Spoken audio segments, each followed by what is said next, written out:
Hola a todos, ¿cómo están? Buenas tardes, bienvenidos a los Viernes Astronómicos, como siempre. Gracias a todos por estar en cada una de nuestras ediciones. Acuérdense que vamos a estar hasta diciembre, así es que muchas gracias por acompañarnos. Antes de presentar a nuestro invitado, quisiera comunicarles algunas cositas. No se olviden que las Olimpiadas Peruanas de Astronomía y Astronáutica están a menos de una semana y tienen solamente hasta el 12 para poder inscribirse. Antes de eso, quiero agradecer a los auspiciadores de las Olimpiadas de este año, que es Comcitec, que es la empresa de comercialización de equipos de cómputo, accesorios, suministros, equipos de red y servicio técnico, quienes nos están apoyando desde Huancayo, así es que muchísimas gracias Comcitec.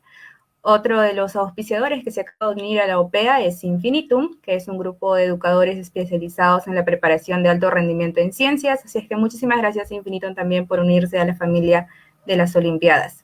Ok, entonces voy a pasar a presentarles a nuestro invitado. Él es Anely Carvajal Vigo, quien nos ha aceptado dar un viernes astronómico. Les voy a contar un poquito sobre Anely. Él realizó sus estudios de pregrado de física en la Universidad Nacional Mayor de San Marcos.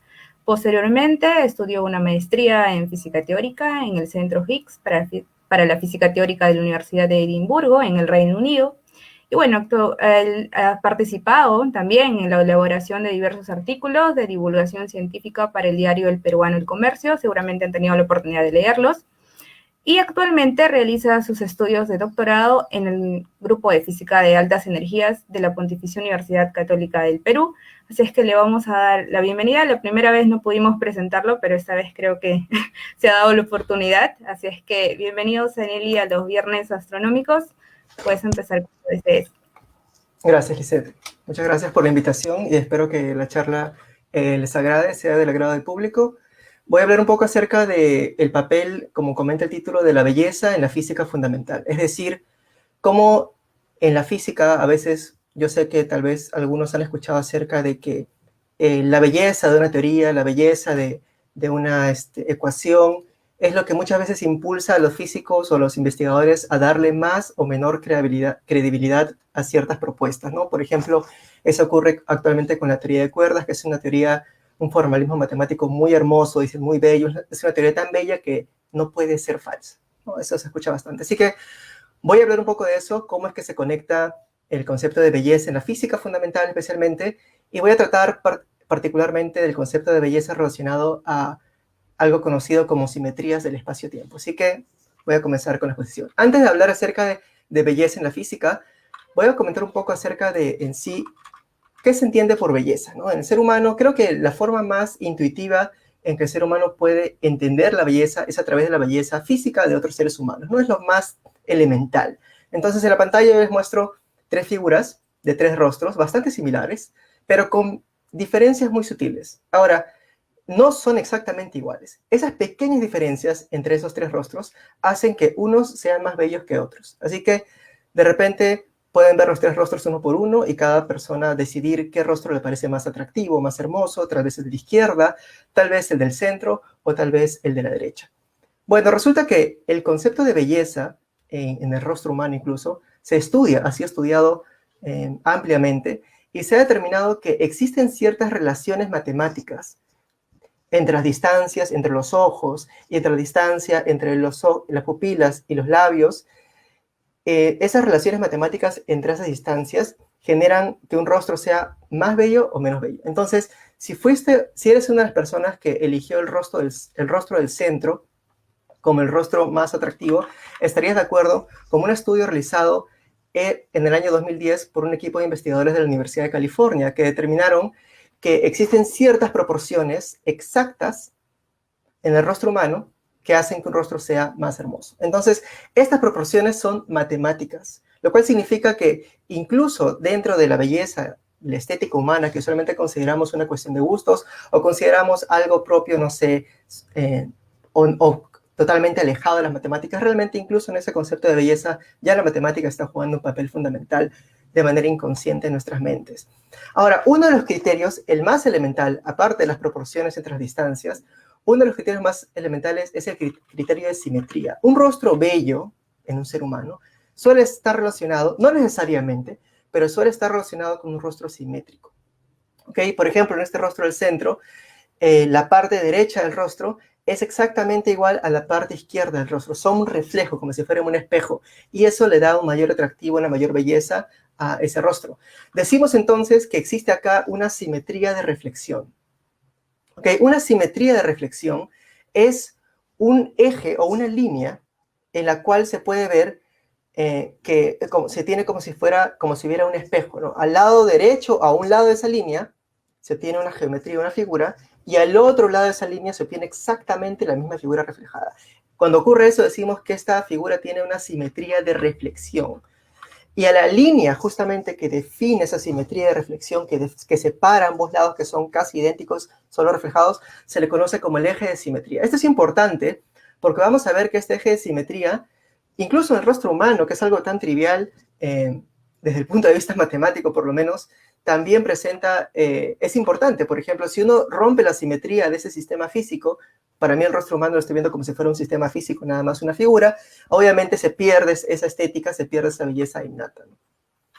Ahora, eso lo podemos extrapolar, eso es algo bien elemental, ¿no? Por supuesto, el rostro humano es algo tal vez subjetivo, pero existen figuras geométricas que ya no son humanas y que sin embargo aún así despiertan en nosotros cierto sentido de estética. Por ejemplo, podemos ver esas tres figuras, la figura 1, 2 y 3, y notamos que por algún motivo la figura del centro se ve más estética, ¿no? Se ve más bonita, justamente porque tiene más simetrías. Esa figura tiene eje de simetría al igual que el rostro humano anterior, pero notamos que estas simetrías en las figuras geométricas también le dan cierto tipo de belleza a ojos del hombre.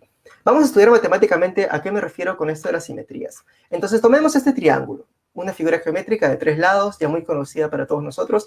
En este caso tenemos un triángulo isósceles. Un triángulo se dice que es isósceles cuando tiene 2 lados iguales. En este caso, los 2 lados iguales son obviamente el lado derecho y el izquierdo, que están inclinados. Este de aquí y este de aquí. Es un triángulo isósceles. Y esta línea es justamente el eje de simetría de ese triángulo. Entonces, el triángulo isósceles tiene un eje de simetría, ¿ok? Solo uno. Ninguna otra línea va a generar esa reflexión idéntica a ambos lados de la línea. Ahora, tomemos un triángulo equilátero, que es el que acabo de mostrar abajo. El triángulo equilátero, a diferencia del isósceles, tiene 3 lados iguales. En este caso, tendríamos un eje de simetría, la línea vertical. A la derecha de la línea todo es idéntico que a la izquierda. Es una reflexión perfecta. Pero aparte, ese mismo triángulo tiene un segundo eje de simetría, que sería la otra línea que he llamado línea número 2. Esa línea número 2 también separa el triángulo en 2 partes iguales. A un lado de la línea se obtiene exactamente lo mismo que al otro lado de la línea, solo que reflejado. Y tiene un tercer eje de simetría. Entonces tenemos acá las 3 medianas, que se le llama, bueno, en el triángulo equilátero son las medianas, también son las alturas, todo. Mediatrices también, pero son 3 líneas que definen 3 ejes de simetría para el triángulo. Dentro de las matemáticas, incluso esto viene desde los griegos ya, se creía que mientras más simetrías tenga un cuerpo, mientras más simetrías tenga una figura geométrica, más hermoso es. La belleza, así como vimos en el caso de los rostros humanos y en el caso de esas figuras anteriores un poco extrañas, está relacionado con las simetrías de la figura geométrica. Por eso decimos que el triángulo equilátero, desde el punto de vista enteramente matemático, es más simétrico o más bello que el isósceles, porque tiene más simetrías, más formas de analizarlo desde el punto de vista de la belleza matemática. Ahora, esto es para figuras geométricas. Pero supongamos que queremos encontrar una figura todavía más bella que el triángulo isósceles. Entonces, si nos regimos por el criterio de que una cantidad de... Mientras más simetrías tenga una figura geométrica, más hermosa es, lo natural sería buscar una figura con más simetrías, ¿no? Con más ejes de simetría, con más líneas que me permitan obtener lo mismo a un lado de la línea que al otro. Entonces vamos a analizar unas cuantas figuras geométricas. Por ejemplo, si tomamos al cuadrado. El cuadrado es una figura, obviamente, de 4 lados. Es una figura geométrica de 4 lados. Y como tal, tiene 4 ejes de simetría. Uno puede trazar 4 líneas, ahí se dan cuenta que hay 4 líneas. Y para cada una de esas líneas, lo que se obtiene a un lado de la línea es el reflejo exacto de lo que hay al otro lado de la línea. Entonces podríamos decir bajo ese criterio, de alguna forma, que el cuadrado es más bello que el triángulo isósceles, equilátero también, porque tiene más ejes de simetría, más líneas de simetría. Pero también podríamos usar un pentágono. El pentágono ahora tiene 5 líneas. 5 líneas que permiten que lo que hay a un lado de la línea sea idéntico a lo que hay al otro lado. 5 ejes de simetrías. Entonces, bajo ese criterio, diríamos que el pentágono es más bello que el cuadrado, porque tiene más simetrías. Y podríamos seguir así. El hexágono tiene 6 lados y tiene 6 ejes de simetría. Entonces, a medida que uno aumenta el número de lados de la figura geométrica, aumentan los ejes de simetría y de alguna forma aumenta también la belleza matemática de la figura. Ahora, podemos aumentar a 8 lados, 9 lados, 10 lados, 12 lados. ¿Cuál será la figura que tiene entonces, al menos en 2 dimensiones, el mayor número de ejes de simetrías? ¿Cuál es la figura más bella en 2 dimensiones? Y la respuesta sería entonces aquella figura que tenga infinitos ejes de simetría. Y la figura que tiene infinitos ejes de simetría es el círculo. El círculo tiene infinitos ejes de simetría. Cualquier línea que tú traces que pase por el centro del círculo, separa el círculo en 2 partes idénticas. Es por eso que se solía decir, o se suele decir aún, que el círculo es la figura más bella, porque tiene una cantidad infinita de ejes de simetría, al menos en 2 dimensiones, tiene infinitas simetrías. Y ese es el motivo justamente por el cual durante mucho tiempo se trató de modelar el movimiento de los planetas utilizando círculos y no elipses, como hoy sabemos que es. Porque se creía pues que los cielos debían funcionar de una manera perfecta, hermosa, bella, como es el círculo, con infinita belleza. Entonces, por eso, bueno, como ya comenté, el círculo es la figura geométrica más bella en 2 dimensiones. Pero bueno, hasta ahora estamos viendo solamente las figuras geométricas en 2 dimensiones, pero ¿qué pasa con las funciones? Porque si queremos hablar de física, si queremos hablar acerca de la simetría en la física, ustedes saben que la física es una ciencia matemática, tiene mucha matemática de por medio, y más aún la física fundamental. Entonces, para poder entender nosotros la belleza en las teorías físicas, primero tendríamos que hablar acerca de la belleza en las funciones.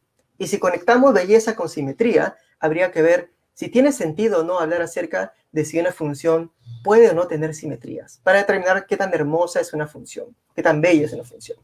Bueno, entonces, y voy a hablar solo de funciones, realmente también podríamos hablar de ecuaciones o la belleza de ecuaciones diferenciales, pero para no complicar el tema, porque entiendo que el público aquí es variado, voy a solamente tomar a las funciones y demostrar que en la matemática, en el álgebra, también puede haber belleza, al igual que en el sentido geométrico. Bien, entonces tenemos acá una primera función, la función f de x igual a x cuadrado.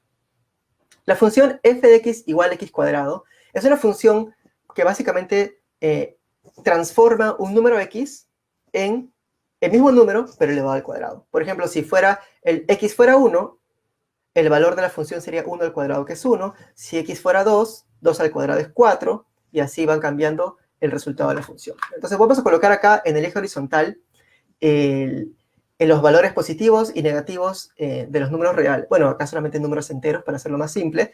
Y esos son los valores posibles de x. Entonces, analicemos primero lo que hay a la derecha del 0. Está el 0, 1, 2, 3, 4. Si elevo cada uno de esos números al cuadrado, obtengo el resultado de aplicar la función f de x igual a x cuadrado. Por ejemplo, 1 al cuadrado es 1, ¿no? 2 al cuadrado es 4, 3 al cuadrado es 9, 4 al cuadrado es 16, etc. Y si ahora analizamos el lado izquierdo, es decir, lo que está a la izquierda del 0, veremos que se obtiene exactamente lo mismo. Porque menos 1 por menos 1, ustedes saben que menos por menos es más. Y por lo tanto, menos 1 por menos 1 también es 1. Menos 2 por menos 2 también da 4, porque menos por menos es más. Y lo mismo sucede con el menos 3 al cuadrado, que es 9, y el menos 4 al cuadrado, que es 16. Notamos entonces que los valores de la función f de x igual a x cuadrado, 1, 4, 9, 16, se repiten tanto a la derecha como a la izquierda del 0. Es algo muy similar a lo que ocurre con las figuras geométricas, solamente que en este caso lo vemos ya con números, en el eje de los números reales. Notamos que también acá existe un eje de simetría, ¿no? A la derecha 1, 4, 9, 16, a la izquierda también, reflejados como si fuera un espejo. Y por eso decimos entonces que existe una simetría para la función f. Y por ende, existe algún tipo de belleza asociada también a la función f, si es que nosotros interpretamos la belleza como simetría, como lo hemos hecho hasta ahora. Ahora, hay varias formas de llamar a esta función f. Podemos decir que f posee simetría de reflexión, es decir, existe como una línea que actúa como un espejo, ¿no? En la cual se reflejan las imágenes, o sea, 1, 1, 4, 4, 9, 9, etc. También decimos en la jerga matemática que f posee simetría de paridad, o también que f es una función par. ¿No? Son 3 formas de decir exactamente lo mismo, es una función par. Ahora, esto ha sido desde el punto de vista algebraico. ¿cierto? Bueno, aritmético. Hemos calculado explícitamente los valores de la función. Pero vamos a ver cómo se puede calcular esto utilizando medios más geométricos. Porque recordemos que el álgebra realmente, o por lo menos las funciones algebraicas, se pueden representar como figuras geométricas. Así que voy a hacer justamente eso. Y para ello, recordemos un poco del plano cartesiano. Acá vamos a asociar la belleza aritmética o algebraica que vimos hace un momento con la belleza geométrica que también vimos ya antes. Acá tenemos una gráfica, en el eje horizontal es el eje X, representa los valores de X, y el eje vertical representa el valor de la función f de x. Recordemos que la función f de x es igual a x al cuadrado. Entonces, por ejemplo, cuando x vale 0, la función f de x sería 0 por 0, 0 al cuadrado, o sea, 0 por 0, que también es 0. Cuando x vale 2, la función sería ahora 2 al cuadrado, que es 4. Entonces, la gráfica de una función se obtiene de la siguiente forma. Para cada valor de x, yo calculo el valor de la función, que para x igual a 2, 2 al cuadrado es 4, y trazo una línea de altura 4, ¿no? Entonces, esta línea de acá, esta línea vertical, para x igual a 2, tiene altura 4, y justamente este número 4 representa de alguna forma la altura de esta línea. Por lo menos para esta función, esa forma de interpretar la gráfica funciona muy bien, ¿ok? Para x igual a 3, habría un punto también, que estaría a la altura de 3 al cuadrado, que es 9, ¿no? Entonces tenemos acá 3 puntos. En 0, porque 0 al cuadrado es 0. Acá, porque para x igual a 2, la altura es 4. Y acá, para x igual a 3, la altura es 9. Y a la izquierda igual, ¿no? Porque para x igual a menos 2, recordemos que la altura también es 4. Entonces, si uno empieza a llenar, para cada valor de x, coloca un punto a una altura correspondiente a x al cuadrado, ¿no? Si seguimos llenando esta figura, vamos a ver que se forma una línea de esta manera. Se forma una curva. Esta curva se conoce como una parábola. La parábola es una línea que se forma cuando uno une todos los puntos calculados de la forma que ya he mostrado, ¿no? El punto x con una altura x al cuadrado. Esta parábola es la gráfica de la función f de x igual a x cuadrado, que es lo que acabamos de ver hace un momento. Y notamos instantáneamente que la misma gráfica de la función, que es la representación geométrica de la función, posee una simetría evidente. Acá es obvio que existe una simetría de reflexión. Si sacamos de ahí la parábola y la dibujamos al lado, nos damos cuenta claramente que existe un eje de simetría que pasa por el punto más bajo que se conoce como el vértice de la parábola, y es ahí gráficamente donde uno puede ver que efectivamente la función f de x igual a x cuadrado tiene la misma simetría que tenía, por ejemplo, el triángulo isósceles. Desde el punto de vista matemático, esta parábola tiene la misma simetría, o la misma belleza, el mismo grado de belleza que un triángulo isósceles, porque tiene un eje de simetría.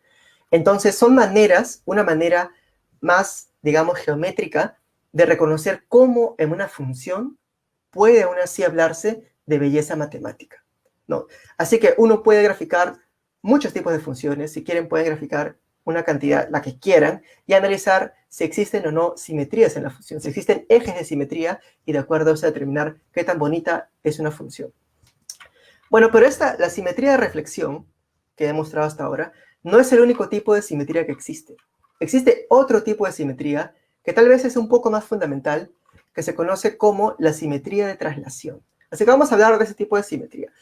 Y para eso tenemos que usar otra función, que es la función seno de x. La función seno de x es una función que se utiliza ampliamente en la física y en las matemáticas, ¿ok?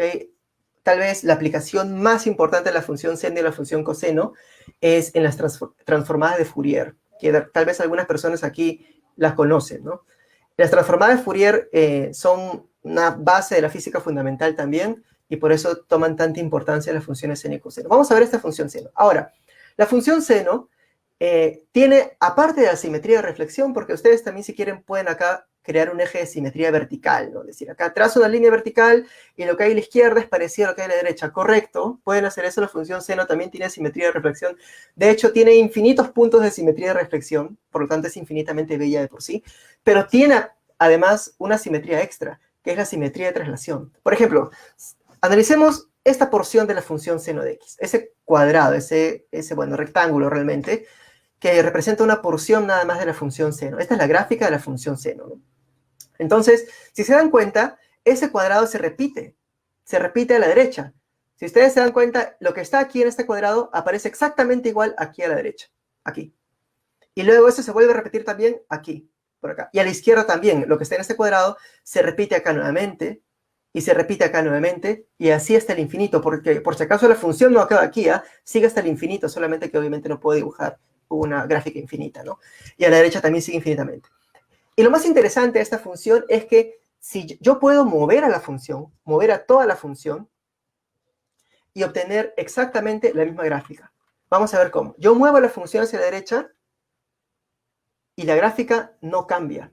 Eso se conoce como simetría de traslación. No solamente tenemos el hecho de que yo puedo utilizar acá ejes de simetría, sino yo puedo mover a la gráfica y obtener exactamente la misma gráfica. Traslado la gráfica y obtengo exactamente lo mismo. Entonces decimos que cuando se encuentra una función que cumple esta característica de que al desplazarla recupera su forma original, decimos que la función f posee simetría de traslación. O también, otra forma de decirlo, es que la función f es periódica. Tal vez la mayoría de personas conocen esta propiedad como una función periódica, ¿no? ¿Esta es una función periódica? Sí, pero la manera más formal, tal vez más matemática, más abstracta de decirlo, es que esta f posee simetría de traslación. Yo la puedo trasladar y obtengo exactamente lo mismo. Esto es importante. La simetría de traslación, que se da naturalmente en la función seno, es súper importante porque esta es la que está conectada a la física fundamental. Así que vamos a ver de qué forma se conecta eso de ahí. Por si acaso, esta simetría de traslación, que también se le llama periodicidad de la función seno, a pesar de que uno puede decir, bueno, ya, sí, es una característica interesante, es curioso que yo la puedo mover y se obtiene exactamente lo mismo, ¿no? Pero no veo nada de belleza ahí, ¿no? ¿Dónde está la belleza? Por lo menos en el caso del círculo o de las otras figuras como que se veían bonitas. Pero esto solamente es como una especie de onda, una cuerda. Bueno, la periodicidad, el hecho de que yo repito algo infinitas veces, es algo, no sé, es un concepto que despierta un sentido estético que está, creo que, inherente al ser humano, y eso lo podemos notar cuando vemos figuras repetitivas como esta, ¿no? Son figuras geométricas que se repiten una tras de otras. Es la misma figura rotada, pero repetida varias veces, y aún así despierta algún tipo de estética en nosotros, ¿no? Un concepto de, qué bonito, ¿no? Se ve muy bonito, solamente por el hecho de repetirse muchas veces. Y eso se evidencia aún más cuando vemos los diseños de interiores que hay en las casas, ¿no? Cuando, por ejemplo, las mayólicas, muchas mayólicas tienen estos diseños repetitivos. Podrían hacer mayólicas tal vez un poco más, no sé, más aleatorias, más caóticas, pero usualmente las que se ven mejor son aquellas que representan figuras repetitivas, que en teoría se podrían repetir hasta el infinito. Entonces, y eso no solamente no solamente se remite al ser humano, también incluso en la misma naturaleza hay una preferencia por la periodicidad, como ocurre, por ejemplo, en los panales de las abejas, ¿no? Si comparan ustedes el panal de estas abejas con la pared de esta casa, se darán cuenta que las abejas y nosotros no tenemos tanta diferencia. Obviamente las abejas usan hexágonos no porque lo vean bonito, sino por una cuestión práctica, que eso tiene ya otro motivo físico, pero aún así es evidente que la periodicidad misma es inherente a la naturaleza, ¿no? Es propia del ser humano y también del resto de especies. Bueno, entonces, y esto todo está conectado a la simetría de traslación, ¿cierto? Bien, entonces, la pregunta ahora es, ¿tiene la naturaleza simetrías? O sea, hemos visto que una figura geométrica puede tener simetrías. Una función, como ya vimos antes, puede tener simetrías. Por ejemplo, puede haber una simetría, solamente para recalcar que eso es importante, puede haber una simetría de traslación, ¿okay? Muevo la función y se obtiene lo mismo, o puede haber una simetría de reflexión, que a un lado trazo una línea y a un lado obtengo exactamente lo mismo que al otro lado, solo que reflejado. Ya. Son dos tipos de simetrías. Pero son funciones, ¿no? Funciones matemáticas que al final son creadas por el mismo ser humano. El hombre crea la función matemática, yo creo x cuadrado. En ningún lugar de la naturaleza voy a ver en una roca escrita f de x igual a x cuadrado, o en un, no sé, en un lago no va a haber una función seno de x tal cual está ahí. Ok, no están escritas explícitamente, pero implícitamente están ahí, de alguna forma. Vamos a hablar justamente ahora de esas simetrías que aparecen en la naturaleza. Para empezar, hablemos acerca de la simetría de reflexión. ¿No? Ustedes acá están viendo dos paisajes, ¿no? Casi idénticos. La única diferencia es que un paisaje es la reflexión exacta del otro, ¿no? En este caso habría una especie de reflexión. Ahora, si alguien les preguntara, si alguien les dijera, uno de ellos es la figura original y la otra es la figura reflejada, que yo en PowerPoint la he reflejado nada más. Ustedes podrían saber, así solamente viendo la pantalla, cuál es la figura original y cuál es la reflejada. Es poco probable. No se puede distinguir, por lo menos con esta información que hay en la pantalla, cuál de ellas es la figura original y cuál de ellas ha sido reflejada. Y eso es justamente a que en la naturaleza existe, por lo menos a nivel macroscópico, este concepto de simetría de reflexión. Lo que ocurre de una manera también puede ocurrir de forma natural de la manera reflejada. Es indistinguible. Entonces, a nivel macroscópico, eso se ve bastante. A nivel microscópico, cuando uno habla ya de nivel de partículas fundamentales, la cosa se complica un poco más, pero no voy a llegar a ese punto porque esas ya son otro tipo de simetrías. Pero por lo menos a este nivel macroscópico, esa simetría de reflexión se mantiene en la naturaleza. Pero ¿cómo podemos nosotros extraer de esta simetría de reflexión una información más relevante para nosotros que queremos analizar la belleza en sí de la física? Entonces, vamos a hablar acerca de la simetría primero de la traslación espacial. Bueno, esta parte de aquí es un poco controversial, tal vez, para cualquier persona que lo escucha por primera vez. Antes de comentar lo que voy a, el punto de esta diapositiva, voy a hablar acerca de algo tal vez que ustedes han escuchado en cosmología, que se conoce como el principio de homogeneidad. Entonces, el principio de homogeneidad es uno de los pilares de la cosmología moderna, que establece que básicamente el universo es el mismo, sí, el universo es el mismo, entre comillas, en todas partes. En el sentido de que las leyes físicas que obtenemos analizando el universo desde la Tierra, esta es la Tierra, somos nosotros, de repente estamos por acá, desde este punto de aquí, nosotros analizamos la naturaleza, ¿no? Analizamos el universo. Si hubiéramos evolucionado, no en esta estrella, sino en esta otra estrella, o cerca de esa otra estrella, y hubiéramos estudiado el universo, hubiéramos llegado a las mismas conclusiones. Es decir, las leyes físicas son independientes de donde yo esté en el universo. Eso se conoce como la homogeneidad del espacio. El espacio es el mismo en todas partes. No hay ningún punto preferencial. Eso se conoce como principio de homogeneidad. Ahora, hay personas que dirán, pero ¿cómo podemos saber eso si es que vivimos solamente en una pequeña región, ¿no? O sea, para poder determinar así, con absoluta certeza, que el universo es igual en todas partes, tendríamos que viajar a todas partes. Y eso es verdad. Pero no se puede hacer, así que es uno de los principios, digamos, es un postulado de la cosmología moderna.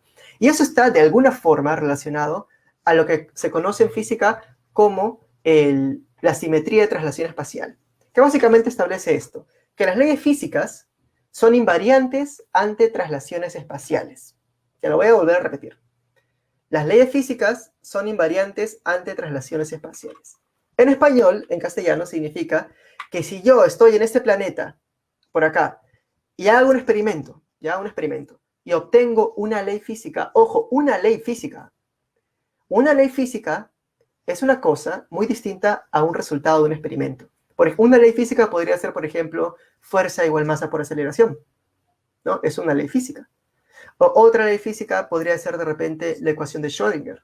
Entonces, si obtengo acá una ley física, entonces, si hubiera otra civilización en otro lugar del universo e hiciera los mismos experimentos que hice yo, obtendría exactamente la misma ley física. O sea que las leyes físicas no cambian dependiendo de la ubicación en la cual te encuentres del universo. Eso se conoce como simetría de traslación espacial. También decimos que las leyes físicas son invariantes. Invariante quiere decir que no cambia. Son invariantes ante traslaciones espaciales. Ahora, algo similar ocurre con el tiempo, ¿ya? En el caso del tiempo, el universo tiene más o menos 13.700, 13.800 millones de años, ¿ya? La historia del universo es gigantesca. Y es interesante, tal vez algunos tal vez algunos sí se han hecho la pregunta de que, ¿cómo podemos nosotros concluir cosas de los primeros instantes del universo si nunca hemos estado ahí? Nosotros solamente vivimos ya luego de esos 13.800 millones de años, vivimos, digamos, en nuestro presente del universo, ¿no? En esta época, en la época de la energía oscura, dominada por la energía oscura. ¿Cómo nosotros podemos ser, no sé, tan soberbios como para decir, oye, esto pasó hace 13.600 millones de años? ¿Cómo podemos saber si no hemos estado ahí? Bueno, es la misma duda que nace en el caso anterior, ¿no? Si yo estoy acá sobre la Tierra, ¿cómo puedo saber que todo el universo tiene las mismas leyes?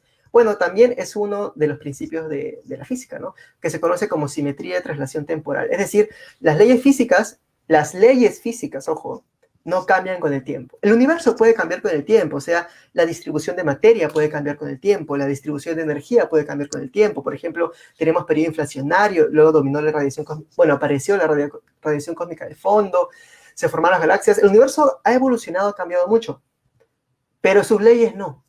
Las leyes, que son lo que unen, las leyes son como un hilo transversal que unen toda la evolución del universo, esas leyes no cambian. Y eso se conoce como simetría de traslación temporal, que establece que las leyes físicas son invariantes ante traslaciones temporales. ¿Qué quiere decir? Que si yo encuentro una ley física en el presente, esa ley física es aplicable a cualquier punto del pasado y viceversa también a cualquier punto del futuro. Ley física, ojo. Es por eso que podemos sacar conclusiones del universo en su etapa temprana, porque en el presente deducimos leyes físicas que nos permiten extrapolar hacia el pasado y sacar información acerca de cómo fue el universo en sus primeros instantes. Así que esas dos son simetrías del espacio y del tiempo. Así que el espacio y el tiempo también tienen simetrías, pero tienen la simetría de traslación. ¿Se acuerdan de la función seno? Que si yo me muevo, obtengo lo mismo, igual acá. Si me muevo en el espacio, obtengo la misma ley. Si me muevo en el tiempo, obtengo también la misma ley. Ahora, vamos a ver un ejemplo práctico de esto de acá. Esta habitación, tal vez algunos la conocen, saben qué habitación es.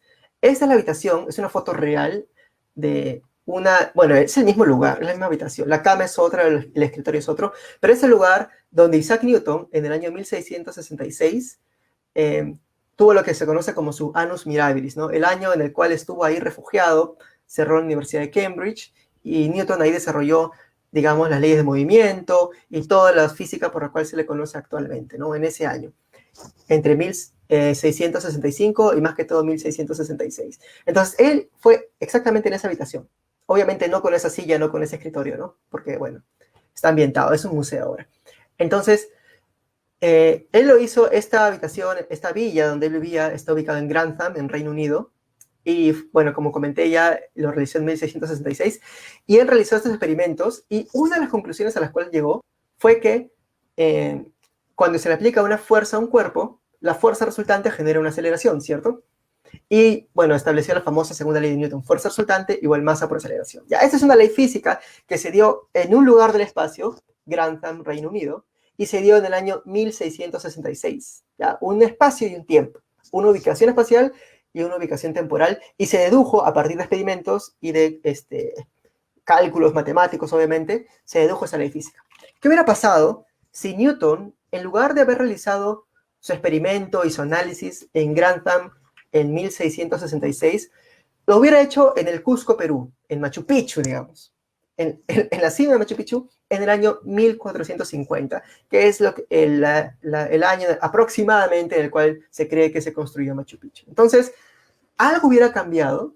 O sea, si Newton no hubiera hecho eso en Inglaterra, si no hubiera hecho los mismos experimentos, hubiera tenido los mismos recursos para poder pensar exactamente y el mismo tiempo libre, ¿hubiera obtenido otra ley? La respuesta es no, hubiera tenido la misma ley física, y tiene sentido, ¿no? O sea, no hay nada de extraordinario en Grantham, Reino Unido, que no tenga el Cusco, Perú. El espacio es el mismo, el tiempo es el mismo, y por lo tanto, la ley física que se debe tener es la misma. Este es justamente un ejemplo de esta simetría del espacio-tiempo. El espacio y el tiempo, de alguna forma, las leyes físicas no distinguen entre lugares del espacio o instantes de tiempo. No les importa. A la naturaleza, al espacio y tiempo, no le importa dónde has hecho o cuándo has hecho tu experimento. Y esto genera ciertos problemas. Y el problema principal, que hasta ahora se debate bastante en la física, es no tanto por el espacio, porque, o sea, si ya, bueno, yo puedo hacer experimento en varios lugares, obtengo el mismo resultado, la misma ley física, ok, estamos de acuerdo. Pero si la naturaleza no distingue tampoco instantes de tiempo, significa que la naturaleza no distingue entre pasado y futuro. Y si la naturaleza no distingue entre pasado y futuro, ¿por qué la conciencia humana sí? ¿Por qué? Si la conciencia humana es producto, ¿verdad?, de procesos naturales, biológicos, que se supone, según un acercamiento reduccionista, todo se reduce a física fundamental, supuestamente, y aparentemente en la física fundamental la naturaleza no distingue entre futuro y pasado. ¿Qué pasó? ¿Por qué el hombre no puede recordar el futuro? ¿Por qué el hombre sí distingue entre futuro y pasado? Esa es una pregunta abierta, súper interesante, pero es un tema completamente diferente, pero que está relacionado justamente a esta simetría temporal que tiene el espacio-tiempo. Bueno, entonces, esto es lo que ocurre con las leyes físicas. Ahora, la simetría del espacio-tiempo es lo que de alguna forma le da la belleza al espacio-tiempo. Si es que interpretamos nuevamente simetría como belleza. Y es justamente debido a esto que en la física se habla de belleza en ecuaciones, belleza en teorías. Porque una teoría es más bella cuando tiene más simetrías. ¿Okay? Mientras más simetrías tenga tu teoría, más bella es. Ahora, como el espacio-tiempo, o sea, el espacio y el tiempo mismo ya tienen simetrías, el espacio tiene simetría de traslación espacial y el tiempo tiene simetría de traslación temporal, cualquier teoría que tú crees va a heredar esas simetrías. Si tú construyes, por ejemplo, la teoría de Newton tiene simetrías espacio-temporales, de traslación espacial y también de traslación temporal. Hereda las simetrías del espacio-tiempo. A menos que hagas una teoría recontra quemada en un espacio-tiempo fuera de este mundo, qué sé yo, ¿no? Pero, o de otro universo, tal vez podrías quitarle esas simetrías espacio-temporales. Pero si tu teoría trata de modelar la naturaleza en que vivimos, hereda esas simetrías y esa belleza del espacio-tiempo. Y de ahí sacamos que, por el simple hecho de que una teoría describa el universo en que vivimos, ya tiene una belleza incorporada. Pero tu teoría puede tener aún más belleza, ¿ok? La teoría puede tener aún más belleza, y voy a hablar de eso en un momento, pero antes de hablar de eso, voy a comentar acerca de cómo es que estas simetrías, que es la belleza del espacio-tiempo al final, las simetrías, están relacionadas a leyes de conservación. Bueno, una ley de conservación de la física es una ley que te dice que algo se mantiene constante, o también decimos que se conserva. La ley de conservación más conocida de todas las que hay en la física es la conservación de la energía, ¿no? Recontra clásico, de repente, el nivel más básico de la ley de la conservación de la energía es energía mecánica final es igual a energía mecánica inicial.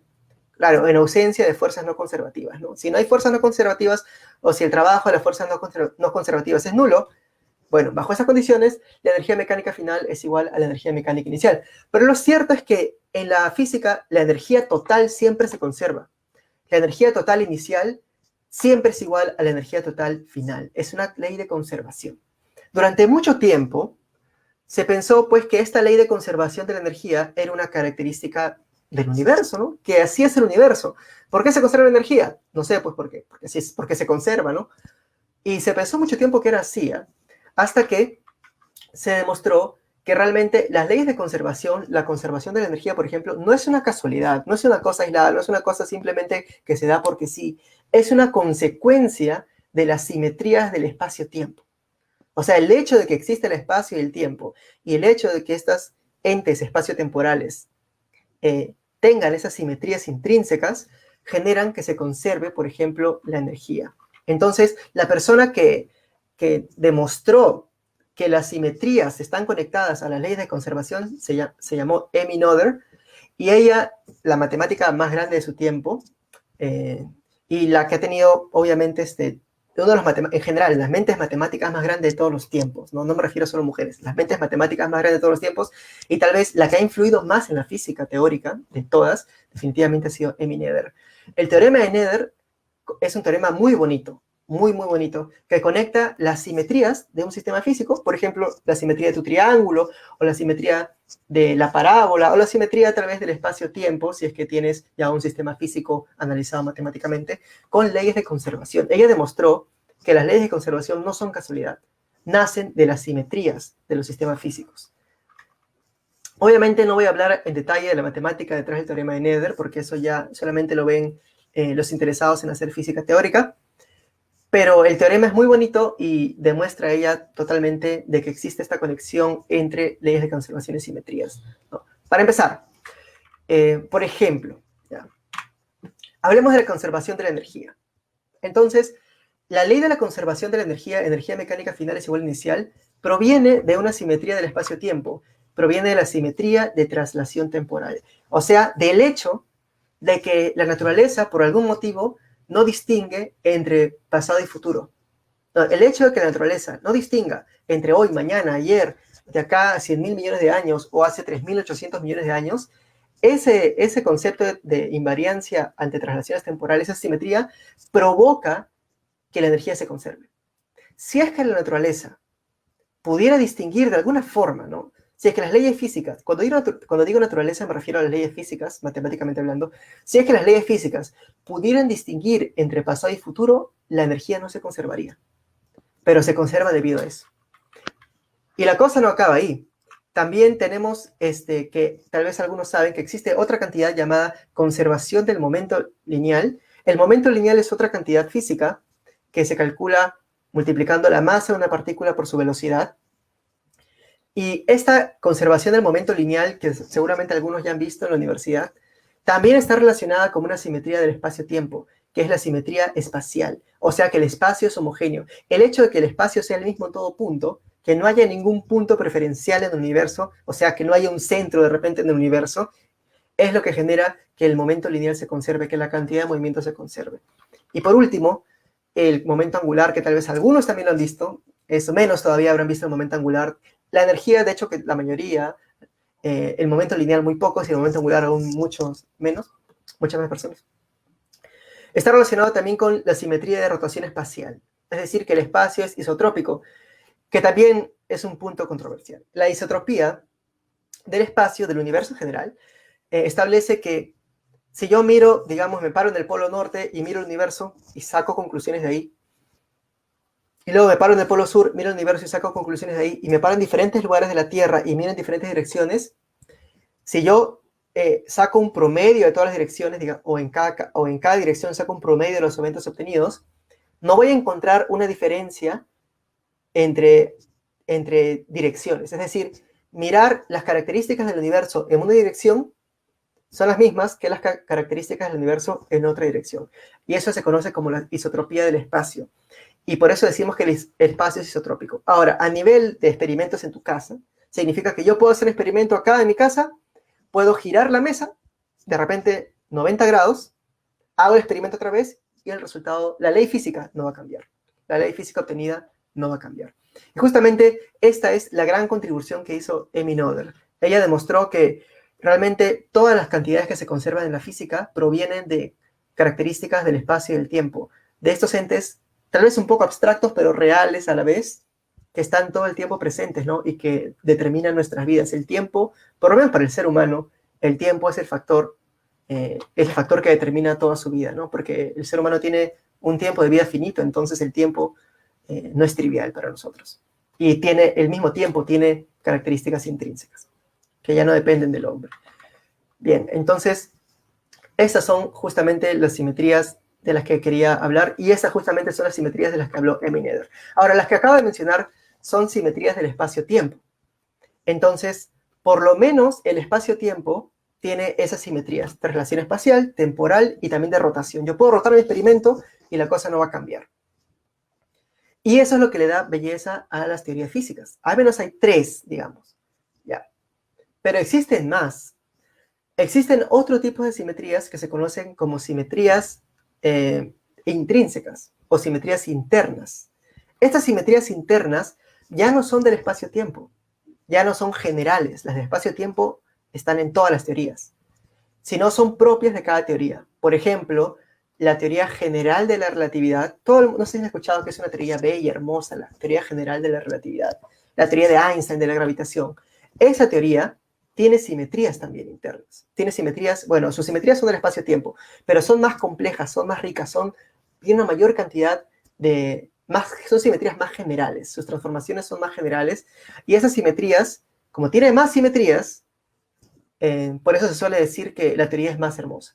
O también han escuchado tal vez de la teoría de cuerdas, como ya comenté hace un momento, ¿no? La teoría de cuerdas obviamente también tiene las simetrías del espacio-tiempo, que acabo de mencionar, pero tiene más simetrías internas, que son propias de la misma teoría, de las mismas ecuaciones, leyes físicas de la teoría. Entonces, esas nuevas simetrías le van dando mayor grado de belleza a la teoría. cuando una teoría tiene muchas simetrías, se suele creer que es cada vez más y más correcta, ¿no? El principio de simetría, el principio de belleza de la teoría es lo que hace que los físicos, digamos, le den mayor preferencia a unas teorías sobre otras, y es por eso que el papel de la belleza en la física fundamental es, valga la redundancia, fundamental, ¿no? Porque, por lo menos, como he explicado en estos minutos, la belleza del espacio-tiempo está conectado a leyes de conservación. Esa belleza del espacio-tiempo se puede entender de manera similar a la belleza en los seres humanos, que es algo más estético, tal vez tal vez menos trascendental, pero igual relevante. Y también es una belleza que aparece en el resto de los seres vivos, en la naturaleza, naturalmente. Y también es una belleza geométrica, ¿no? Que podemos ver incluso de la cual se habla desde los griegos, y es ese motivo por el cual el círculo se conocía como la figura más hermosa de todas. Entonces, el concepto de simetría es justamente el concepto, es de esa forma como se entiende el concepto de belleza en la física fundamental. Incluso, yo sé que es un poco controversial, incluso hasta ahora, decir que porque una teoría tiene más simetrías, bueno, aparte que si tiene más simetrías, tiene más leyes de conservación, y eso es mejor para una teoría, porque hace los cálculos más fáciles. Pero aparte de eso, el concepto de belleza es una extensión, diría, de un concepto estético que ha llegado hasta las matemáticas, y ha sido apoyado por muchos físicos teóricos, y creo que hasta ahora es uno de los conceptos más fundamentales en la física teórica. Es uno de los criterios más grandes que se usa para determinar si una teoría es correcta o no. Y bueno, hasta ahora ha funcionado muy bien. Por ejemplo, la mecánica cuántica, la interpretación de Dirac de la mecánica, bueno, realmente la mecánica cuántica relativista, por ejemplo, que es la mecánica cuántica con relatividad especial, no con general, no confundir, con relatividad especial, también nació por principios de belleza, ¿no? De alguna forma a través de la formulación de Dirac. Entonces, esta es la forma en cómo se conecta la física fundamental a la belleza de la naturaleza, a través de simetrías del espacio-tiempo, y también se conectan a las leyes de conservación gracias al aporte de Emmy Noether. Así que eso sería todo para mi charla, espero que les haya gustado. Yo sé que habrá bastantes preguntas tal vez, no sé si alguien quiere preguntar, y sería todo. Muchas gracias. No sé si van a haber preguntas o no. Claro que sí, gracias, Aneli. ¿No tenías que dar una información? Sí, antes de la Sí, ronda de preguntas, antes de la ronda de preguntas, quería comentar a todos que unos compañeros y yo, bueno, yo ya me presentó Lisette, y un amigo mío que está ahora haciendo su doctorado en Japón, que es Christopher, él y yo hemos, bueno, por motivos de la pandemia, ustedes saben que estamos pasando por esta situación de la pandemia, y eso de alguna forma tiene un impacto sobre la calidad educativa, queramos o no, ha tenido impacto sobre la calidad educativa a nivel escolar, eso es innegable.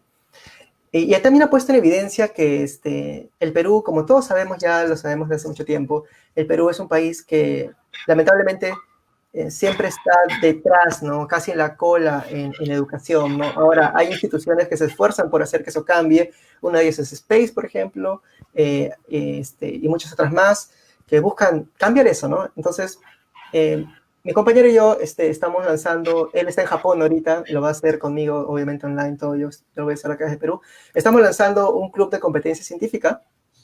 Lo que buscamos es buscar a estudiantes de quinto y cuarto de secundaria que estén interesados en llevar tópicos avanzados de física y matemática, porque si uno compara la currícula escolar de física y matemática peruana con la currícula escolar de otros países, se da cuenta de que hay una diferencia, pero, o sea, realmente tienes que leerlo para darte cuenta de qué tan abismal es la diferencia, ¿no? Porque yo puedo decir que es grande, pero recién cuando lees, y yo me he tomado el trabajo de leer punto por punto, comparar ambas, es abismal. Entonces, queremos nosotros tocar tópicos avanzados de física y matemática, y queremos seguir la currícula del Reino Unido. Entonces, la idea es hacer seminarios obviamente virtuales. Están invitados si conocen personas de cuarto o quinto de secundaria que quieran llevar. La idea es dictar, vamos a dar seminarios de física y matemática, comenzando casi desde cero, ¿no? Obviamente por eso cuarto y quinto, porque ya deben tener cierta base, y hacer temas cada vez más avanzados.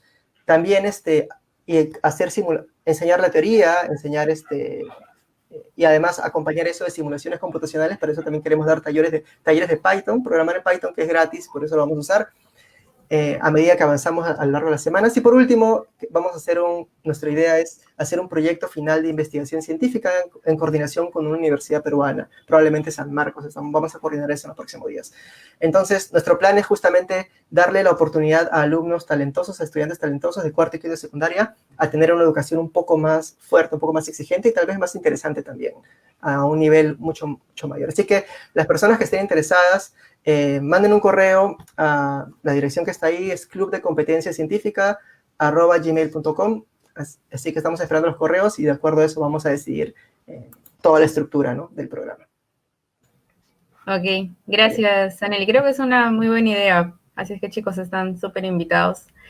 Ok, vamos con las preguntas. Tenemos una pregunta aquí, que es de Daniel, y nos dice, sabiendo que la belleza es subjetiva, ¿cuál sería la ecuación más simétrica o bella de la física? Ah, ya. ¿Cuál es la ecuación más bella? Ya, eso es subjetivo también, ¿no? Porque si uno toma como que la belleza está estrictamente conectada a la cantidad de grados de simetría que tiene tu teoría física, entonces yo podría crear una teoría con un montón de simetrías, ¿no? Y sería más bella. Pero solamente lo que pasa es que realmente cuando no solamente importa en la práctica, digamos, no solamente importa cuántas simetrías tiene tu teoría, sino también cuántos fenómenos puede describir al mismo tiempo. Porque puedes tener una teoría con 40.000 simetrías, pero solamente describe MRU. Entonces, tú puedes decir, ya, es la más bonita, pero solamente me sirve para MRU, entonces no tiene sentido. Mientras más abarque, mejor. Y yo diría que una de las teorías, creo que mucha gente estaría de acuerdo, más bonitas de la física, serían, pues, actualmente el modelo estándar de la física de partículas, ¿no? El lagrangiano del modelo estándar de la física de partículas, incluyendo todos los sectores de la física de partículas, ¿no? Tiene un montón de simetrías internas, tiene simetrías del espacio-tiempo y funciona muy, muy bien y abarca un rango amplio de fenómenos físicos. Ok, gracias Daniel por tu pregunta. Aquí tenemos otra que es de Bruno Rodríguez y nos dice, ¿hasta qué punto tiene sentido insistir en una teoría por ser bella si sus predicciones no coinciden con las observaciones experimentales? Eso nos pregunta. Esa es una pregunta buena. Yo sí, eso es debatible, ¿no? Porque tal vez lo comentas por la teoría de cuerdas o por supersimetría, que hasta ahora, SUSY, por ejemplo, supersimetría es una teoría muy bonita justamente debido a la gran cantidad de simetrías y a la gran cantidad de fenómenos que puede describir.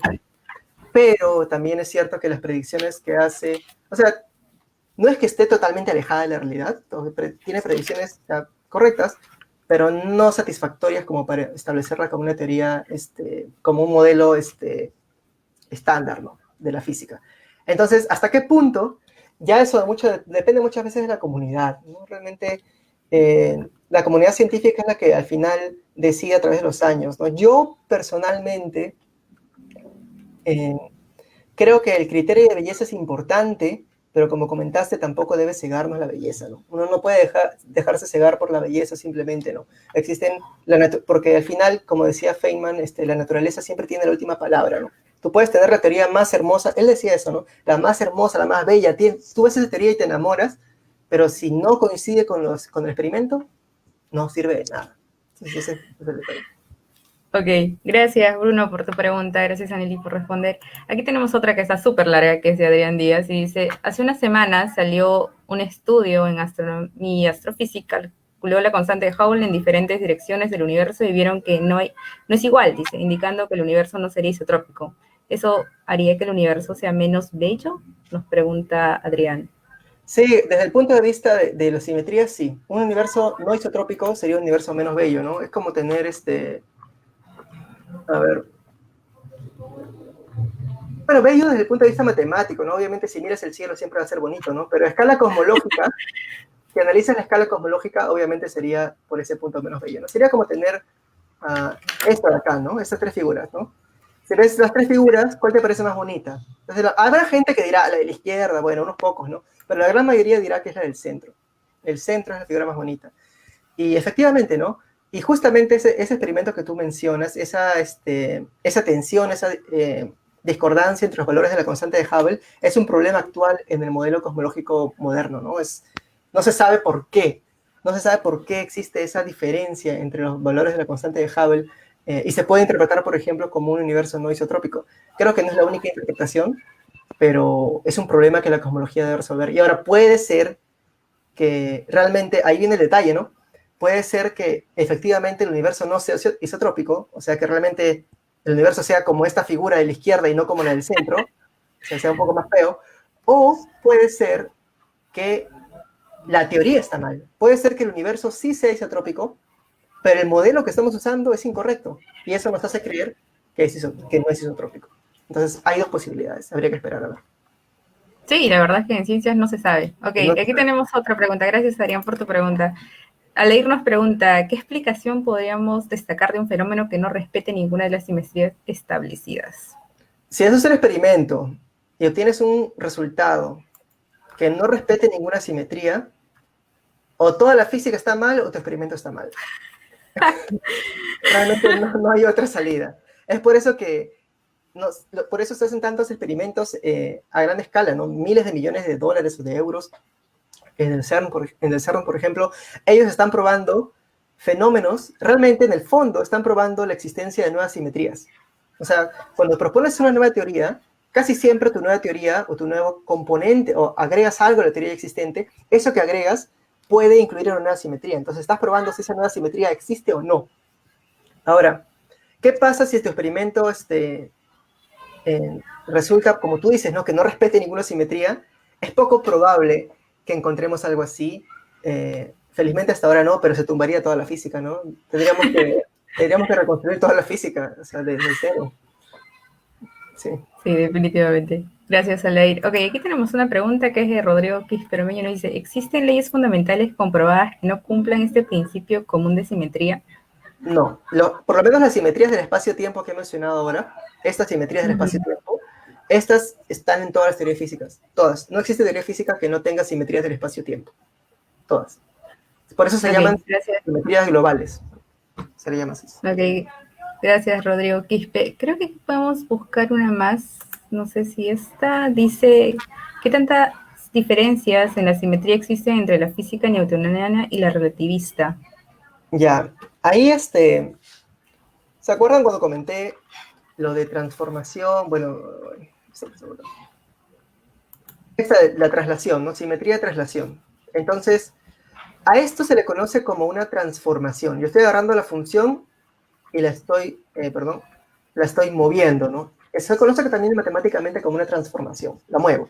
Otro tipo de transformación podría ser reflejar la función, como en este caso, ¿no? Yo puedo reflejar la función y obtengo lo mismo. Entonces, por eso decimos que esa transformación que yo realizo no modifica mi función.